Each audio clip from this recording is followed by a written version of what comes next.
మోసం చేసిర్రు అన్నారు. ఎవరు ఆ అమ్మాయిలు? ఆ, అంటే అబ్బాయిలు అమ్మాయిలను మోసం చేయడం మనం విన్నాం. అంటే అబ్బాయిలు అమ్మాయిలను మోసం చేయడం విన్నాం, అమ్మాయిలు అబ్బాయిలను మోసం చేయడం విన్నాం. అంటే అమ్మాయిలు అమ్మాయిలను మోసం చేయడం మీ దగ్గరే వింటున్నా. సో ఏం జరిగింది అసలు?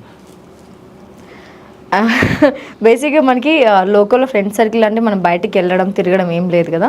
సో ఆ అమ్మాయి నా గురించి కొంచెం స్టడీ చేసినట్టుంది. లోకల్ అమ్మాయే. ఓకే.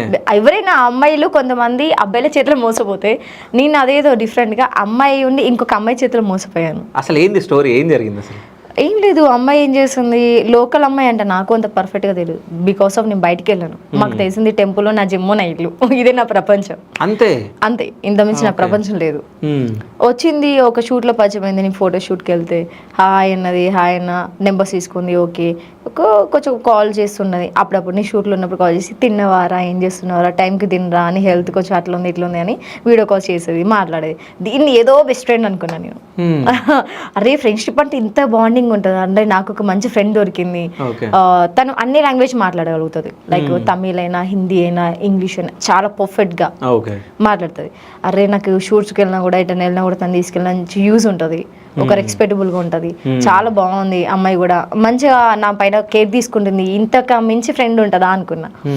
అమ్మాయి పేరు రివీల్ చేయను, కానీ ఆ అమ్మాయి ఏం చేస్తుంది, ఇంకా రెగ్యులర్గా కాల్ చేయడం, రెగ్యులర్గా మా ఇంటికి రావడము. వాకబుల్ డిస్టెన్స్ మాకు. నేను జిమ్కి వెళ్ళే దారిలో ఉంటుంది వాళ్ళ ఇల్లు మధ్యలో. అప్పుడప్పుడు కనిపిస్తుందా? ఇప్పుడైతే కనిపించలేదు ఇంకా లాస్ట్. అయితే ఇంకా కాల్ చేసి ఊకే తన గురించి అడిగితే తను చెప్పింది, నేను ఒక అడాప్ట్ని, నన్ను అడాప్ట్ చేసుకున్నారు, నన్ను చెత్తకుండా పడేశారు మా పేరెంట్స్ పుట్టగానే ఆడపిల్ల అని. అప్పుడు వీళ్ళు నన్ను అడాప్ట్ చేసుకున్నారు, చూసుకుంటున్నారు, చదివించారు. కానీ లిటరల్లీ నేను అన్నం తినేటప్పుడు కూడా నా ప్లేట్ని తీసేసుకుంటారు, అట్లా బిహేవ్ చేస్తారు అప్పుడప్పుడు అని చెప్తే బాధేస్తుంది. బేసిక్గా నేను రెస్టారెంట్కి కూడా వెళ్ళి తినాను. ఆ అమ్మాయి పరిచయం అయినాక మనతోనే ఇంకేంది రెస్టారెంట్కి బాగానే ఉండగా నేను దింపేసా. కానీ పెద్దపల్లి అంటే మా లోకల్లో మేము రెస్టారెంట్కి వెళ్ళిన రోజు కూడా లేవు. ఆ అమ్మాయి తీసుకుని వెళ్ళేది స్టార్టింగ్.